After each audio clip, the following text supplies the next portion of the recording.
오늘은 청년주일입니다.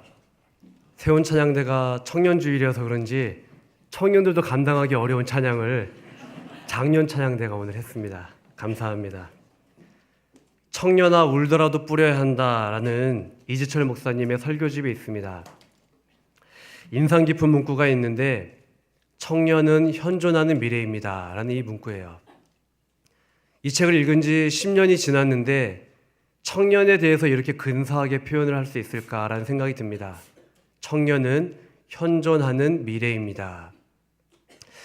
그런데 대한민국 청년들, 현존하는 미래인 우리 청년들이 정말로 배려와 존중을 받고 살아가는가 한번 질문을 던져봐야 합니다. 청년들이 가장 가슴 아파하는 일들 중에 한 가지는 존중과 배려를 받지 못한다는 일입니다. 이것은 제 이야기가 아니라 청년 세대를 연구하는 전문가들의 지적입니다. 대한민국 청년들의 행복지수 얼마나 될까요? 한번 집에 가셔서 자녀들에게 물어보십시오. 너는 얼마나 행복하니? 그리고 우리 청년들은 한번 집에 가셔서 저녁에 곰곰이 생각해 보시기 바랍니다. 나는 삶의 만족도 행복지수가 얼마나 되는가? 나는 행복한가? 한번 스스로에게 물어보시기 바랍니다. 부모님 세대는 이런 공식이 통했습니다. 명문대학에 가면 좋은 직장에 가게 되고 또 출산하고 결혼하고 또 노후 보장을 잘 받고 정년 퇴직하고 이런 것들이 부모님 세대에는 가능한 것 같았습니다. 그런데 요즘 청년들은 좋은 대학 나와도 유학 갔다 와도 참 미래가 불투명합니다. 또 대학만 나오면 자칫 잘못하다가 비정규직, 계약직, 인턴이 될 가능성이 높아집니다. 대학 가기도 어려운데 정규직 되는 것은 하늘의 별 따기입니다 라고 청년들이 이야기를 해요.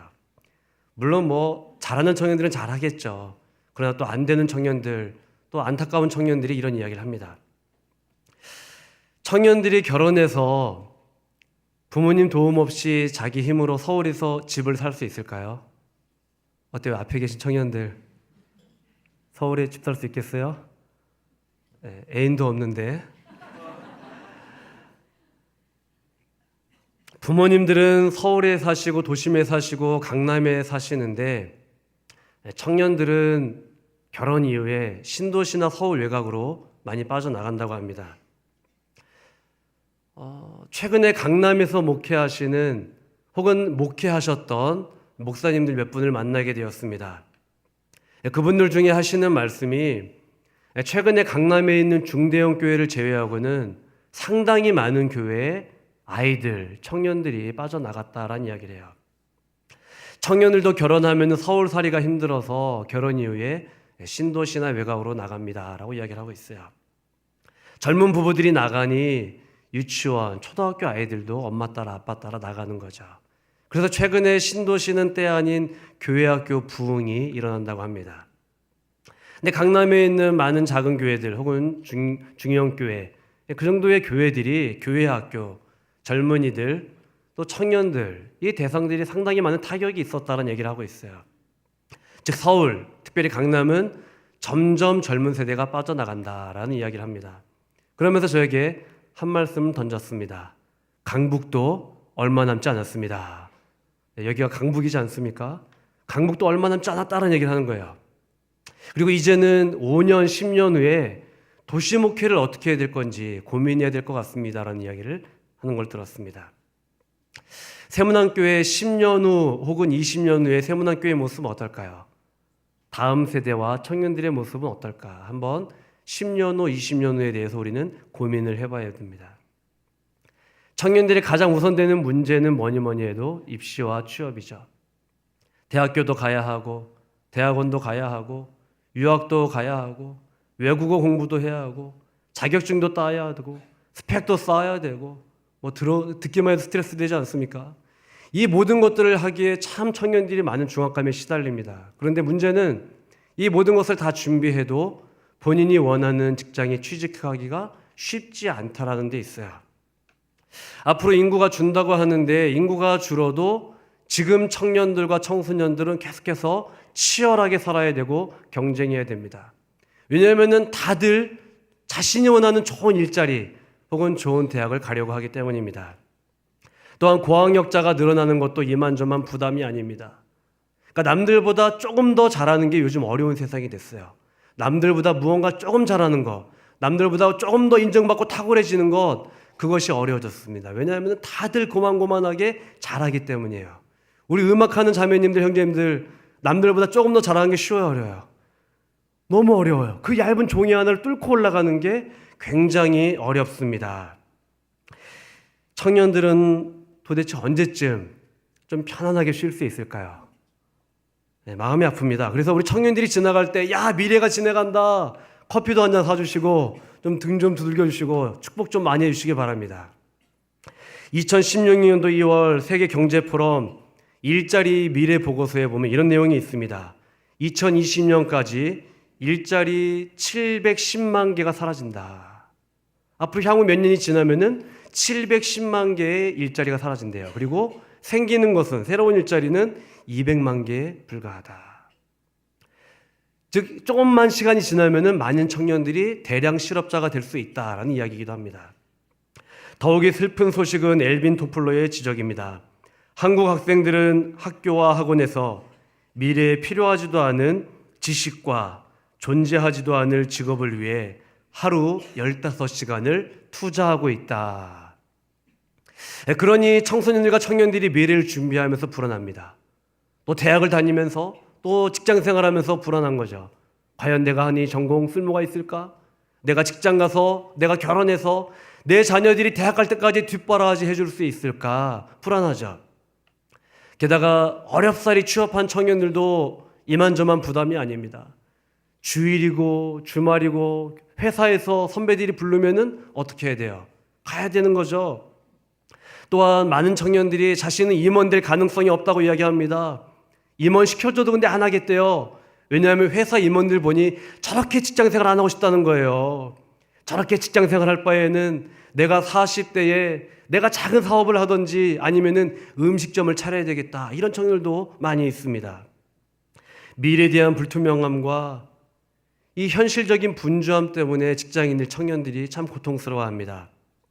OECD 국가 중에 대한민국은 한 해 통틀어 놓고 봤을 때에 다른 나라들에 비해서 2달 더 일을 많이 한다고 합니다. 이 이야기는 뭐냐면은 우리나라의 젊은이들, 직장인들이 저녁이 없는 삶을 살고 있다라는 얘기예요. 그러니 가족 간의 대화가 정상적으로 오갈 수 있겠습니까? 가정 안에서도 배려와 존중을 받아야 되는데 부모님과 대화할 시간이 별로 없는 거예요. 여러분의 가정에서 자녀들 충분하게 존중과 배려를 받고 있다고 생각하십니까? 또한 자녀들이 직장에서, 학교에서, 또 교회에서, 공동체에서, 또 대한민국에서 충분한 배려와 존중을 받고 있다고 생각하십니까? 여기에 앉아 계신 우리 청년분들은 어떻게 생각하십니까? 여러분들은 충분한 배려와 존중을 받고 살아가십니까? 요즘 청년들의 일상을 단면적으로 보여주는 것이 인형뽑기입니다. 인형뽑기 해보신 분 계시는가요? 최근에 인형뽑기 전문점이 생겼다고 합니다. 근데 그 인형이라는 게 다 싸구려 인형들이래요. 청년들에게 필요도 없는 인형인데 그거 뽑겠다고, 작은 성취를 누리겠다고 돈을 넣고 시간을 낭비하고 있습니다. 이 청년들이 뭐 해도 되는 게 별로 없으니까 인형 뽑기 하면서 만족을 누리는 거예요. 또 재미난 신조어가 있는데 다이소 털이범입니다. 다이소 털이범. 뭐 짐작이 가십니까? 솔직히 필요도 없는 1,000원짜리 물건을요 수십 개 구입하고 두 봉다리 가득 들고 나도 쇼핑했다 만족하면서 집에 가는 거예요. 근데 그 물건들 집에 가면 쓸모없는 물건들이죠. 과장하면 이렇게 표현할 수 있습니다. 청년들이 머리로는 명품을 꿈꾸지만 현실은 기껏해야 인형 뽑기, 다이소 털이범, 이것이 청년들의 현주소입니다. 오늘 설교 끝나고 난 다음에 와, 목사님 그렇게 재밌는 게 있었군요. 나도 인형 뽑아야 되겠습니다. 다이소를 털어야 되겠습니다. 이런 분은 없을 것입니다. 달리 생각해 보면은 청년들의 삶이 절대적으로 암울한 것만은 아닙니다. 오래전에 번역된 세계가 만일 100명의 마을이라면, 이런 책이 있어요. 책 내용은 뭐냐면요, 세계 인구 63억을 100명으로 압축해서 여러 가지 가정을 해봅니다. 이 책에 이런 내용이 있는데 세계 인구를 이제 100명으로 압축했을 때 100명 중에 대학 교육을 받은 사람은 1명이래요. 그러니까 대한민국 청년들 행복한 거예요, 안 행복한 거예요? 여러분은 1%의 사람입니다. 1%. 또 컴퓨터를 가진 사람은 2명, 14명은 문맹, 또 25명은 비바람을 피할 집이 없다고 합니다. 17명은 깨끗한 물을 마시지 못하고, 은행에 돈이 있는 사람은 8명, 자동차를 가진 사람 8명, 20명은 영양실조에 걸리고, 1명은 죽기 직전이고 굶어 죽기 직전이고, 20명의 사람들은 폭격과 피스 때문에 공포에 불안에 떨고 있다라고 이야기를 하고 있어요. 그렇게 따지고 보면은 대한민국 청년들 참 풍요와 혜택 속에 살고 있다라고 이야기할 수 있습니다. 그럼에도 불구하고 청년들이 내일에 대해서 불안해합니다. 염려하죠. 그리고 포기하고 싶다고 이야기합니다. 작년에 그래서 한때 나왔던 이야기 있지 않습니까? 7포 세대, 8포 세대. 이것도 포기하고 저것도 포기하고 아무것도 못하겠다. 그러한 청소년들과 청년들과 다음 세대를 바라보시면서 우리 부모님들은 그 자녀들을 어떻게 생각하시겠습니까? 왜 이렇게 약하니? 왜 이렇게 힘이 없니? 이렇게 여기시겠습니까? 또한 이 땅을 살아가는 청소년들과 청년들은 기독인으로서, 크리스찬으로서, 성도로서 어떻게 살아야 되겠습니까? 오늘 본문은 시편 119편입니다. 시편 중에 가장 많은 양을 차지하는데, 시편 기자는 하나님께 하나님은 교사와도 같습니다. 나에게 좀 가르쳐 주십시오. 내가 순종하겠습니다. 경청하겠습니다. 하나님은 제게 부모님 같습니다. 마치 아버지와 같습니다. 어머니와 같습니다. 제게 말씀하시면은 제가 따르겠습니다. 이렇게 고백을 하고 있는 것 같습니다. 시편 119편은 자기 혼자 묵상하든지 아니면은 다른 사람에게 큰 소리로 불려주기 위한 말씀이기도 합니다. 그런 면에서 한번 가족끼리 모여서 한번 오늘 말씀을, 시편 119편 말씀을 처음부터 끝까지 쭉 읽어보시면 좋을 것 같습니다. 시편 119편 중에 가장 성도님들께 사랑받는 말씀은 어떤 구절일까? 또 시편을 통틀어서 성도님들이 가장 좋아하시는 말씀은 어떤 말씀일까? 저는 그 중에 한 말씀이 바로 오늘 본문이라고 생각을 합니다. 본문을 다 같이 한번 읽어보겠습니다. 주의 말씀은 내 발의 등이요 내 길의 빛이니이다. 아멘. 다시 한번 읽어보겠습니다. 주의 말씀은 내 발의 등이요 내 길의 빛이니이다. 아멘. 오늘 말씀 중에 주목해야 될 단어는 주의 말씀입니다. 주의 말씀. 시편 기자는 세상의 그 누구의 소리도 아닌, 세상의 그 어떤 이야기도 아닌 주의 말씀에 내가 집중하겠습니다. 주의 말씀을 듣겠습니다. 라고 고백을 하고 있어요. 즉 주의 말씀, 하나님의 말씀이 어두운 인생을 살아가는 자신에게 작은 등불과도 같습니다. 라고 그는 고백하고 있어요. 이것은 일종의 찬양 같기도 합니다. 또 강구 같기도 합니다. 기도 같기도 합니다. 하나님이 등불 되어주세요. 혹은 등불 대신 하나님을 찬양합니다. 마치 그런 것 같아요. 좀 더 쉬운 버전으로 오늘 본문 말씀은 이렇게 읽혀질 수 있습니다. 주님의 말씀, 나의 갈 바를 보여주고 그 말씀, 내 어두운 길에 한 줄기 빛을 비춥니다. 이 말씀을 묵상하면서 저는 이런 그림을 한번 상상을 해봤습니다.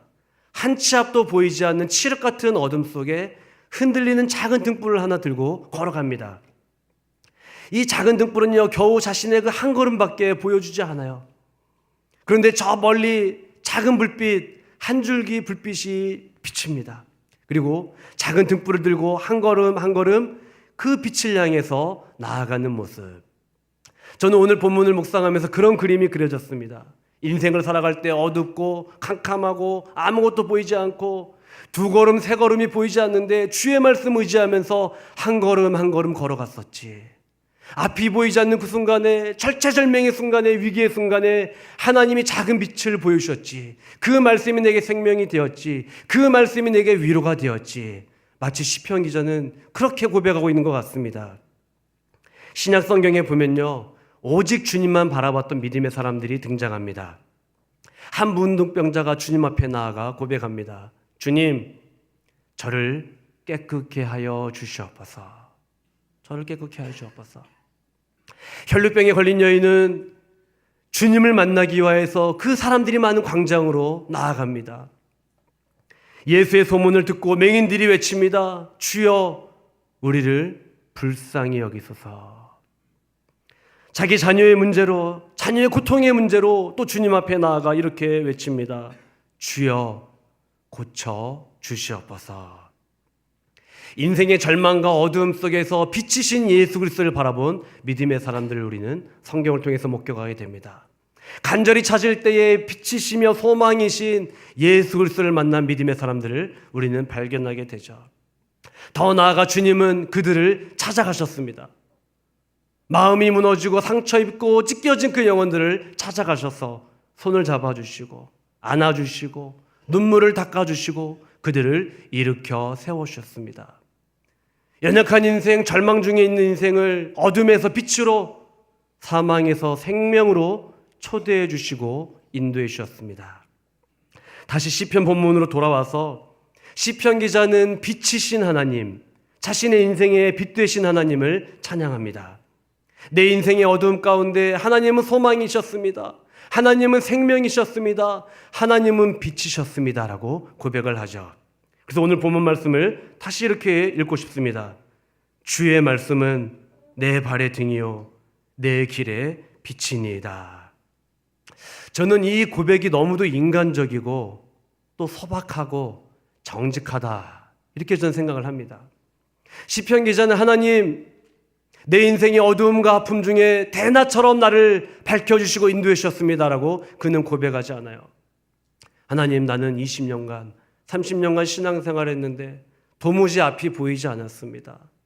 내가 어디로 가야 할지 저는 알지 못했습니다. 근데 돌이켜보니 하나님의 말씀이 등불이 되어서 한 걸음 한 걸음 걸어왔습니다. 그렇게 걸어오다 보니 제가 여기까지 왔군요 라고 그는 고백하는 것 같습니다. 인생이 평안하고 형통할 때에는요, 하나님의 말씀의 위력과 그 말씀의 위로를 잘 깨닫지 못합니다. 그런데 인생이 낙심하고 절망하고 어려울 때에 하나님의 말씀이 어떠했는지 시편 기자는 이렇게 고백합니다. 제가 오늘 PPT를 준비했는데 한번 PPT를 보면서 다 같이 말씀을 읽어보도록 하겠습니다. 18절 말씀을 읽어보겠습니다. 내 눈을 열어서 주의 율법에서 놀라운 것을 보게 하소서. 아멘. 그 다음에 56절을 읽어보겠습니다. 내 소유는 이것이니 곧 주의 법도들을 지킨 것이니이다. 아멘. 71절을 이어서 읽어보겠습니다. 고난당한 것이 내게 유익이라. 이로 말미암아 내가 주의 율례들을 배우게 되었나이다. 아멘. 그 다음에 103절을 읽어보겠습니다. 주의 말씀의 맛이 내게 어찌 그리 단지요 내 입에 꿀보다 더 다나이다. 아멘. 105절 말씀입니다. 주의 말씀은 내 발의 등이요 내 길의 빛이니이다. 아멘. 마지막으로 165절 읽겠습니다. 주의 법을 사랑하는 자에게는 큰 평안이 있으니 그들에게 장애물이 없으리다. 아멘. 방금 우리들이 읽은 말씀은요, 짧은 인생을 살았지만 제 인생의 어둠이 찾아왔을 때에 저에게 큰 위로와 힘이 되었던, 빛이 되었던 말씀이기도 합니다. 시편 기자는 흔들리는 세상, 어두운 세상, 앞이 보이지 않는 세상에서 하나님의 말씀이 내 인생의 작은 등불이 되셨습니다. 내 인생의 한 줄기 빛이 되셨습니다 라고 그는 고백하고 있습니다. 인생의 고난과 어려움 중에 참 생명이 무엇인지, 소망이 무엇인지, 위로가 무엇인지, 참 빛이 무엇인지 그는 발견하게 되었어요. 그리고 확실하게 고백을 합니다. 주의 말씀, 주의 말씀, 주의 말씀이 어두운 내 인생의 빛이셨습니다. 주의 말씀이 내 인생의 소망이십니다. 주님의 말씀이 내 인생을 이끄십니다라고 그는 확신 있게, 자신 있게 고백합니다. 사람들은 확실한 것을 찾고 갈망합니다. 확실한 상황, 확실한 사람, 확실한 미래, 확실한 약속. 그러나 오늘 일도 잘 모르는데 어떻게 내일 일을 장담할 수 있겠습니까? 자기 자신에 대해서도 잘 모르는데 어떻게 누군가에 대해서 확신할 수 있죠? 상황은 바뀝니다. 사람들도 변합니다. 내 자녀들의 문제에 대해서 어떻게 부모님이 약속을 하고 장담을 할 수 있겠습니까? 불투명한 내일, 앞이 잘 보이지 않는 상황 속에서 우리가 장담할 수 있는 것은 아무것도 없습니다. 시편 기자는 인생을 살면서 또 신앙생활하면서 다음과 같은 사실을 깨닫게 됩니다. 하나님, 흔들리는 세상 속에서 하나님이 제 인생에 등불이셨습니다. 하나님이 소망이셨습니다. 하나님이 제 인생의 위로가 되셨습니다. 어두운 광야길, 외로운 광야길, 혼자 가는 길이라고 생각을 했는데 하나님이 제 인생에 작지만은 불빛을 비치셨습니다. 그러니 제가 어찌 하나님을 찬양하지 않을 수 있겠습니까? 제가 어찌 감사하지 않을 수 있겠습니까? 제가 어찌 하나님을 의지하지 않을 수 있겠습니까? 시편 기자는 고백하고 있죠. 말씀을 정리하려 합니다. 때로는 인생의 광야길, 어두운 길을 걸어갑니다. 그럴 때 사랑하는 성도님들은 누구를 의지하시겠습니까? 그리고 무엇을 의지하시겠습니까? 또한 여기 앉아 계신 부모님들의 자녀들에게 무엇을 가르치시겠습니까? 사랑하는 얘야, 네가 인생을 살아갈 때 그 무엇을 가져야 된다. 그 누구를 의지해야 된다. 그 무엇을 갖고 의지하고 바라봐야 된다. 여러분은 무엇을 가르치시겠습니까? 또한 여기 앉아 계신 청년들, 우리 청년들은 무엇을 바라보시겠습니까? 그리고 누구를 의지하시겠습니까? 흔들리는 세상 가운데에 오직 하나님 바라보는 저와 여러분 되기를 간절히 소망합니다.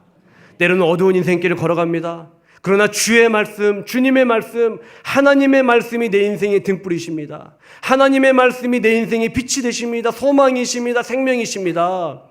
이 확실한 약속의 말씀을 듣고 주의 말씀 의지하여 거친 광야길, 인생길을 걸어가시는 저와 여러분 되기를 간절히 소망합니다.